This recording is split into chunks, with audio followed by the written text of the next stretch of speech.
అందరూ బాగుండాలి, అందులో నేనుండాలి. ప్రాణమే పోయేలోగా ప్రేమనంత పంచేయాలి.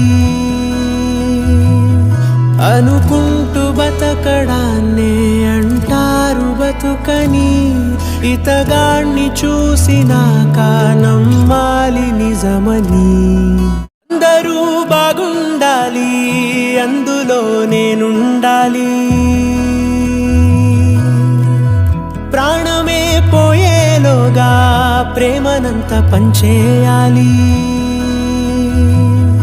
అనుకుంటూ బతకడాన్నే అంటారు బతుకని, ఇతగాణ్ణి చూసినాక నమ్మాలి నిజమని. అందరూ బాగుండాలి, అందులో నేనుండాలి. ప్రాణమే పోయేలోగా ప్రేమనంత పంచేయాలి. అనుకుంటూ బతకడాన్నే అంటారు బతుకని, ఇతగాణ్ణి చూసినాక నమ్మాలి నిజమని.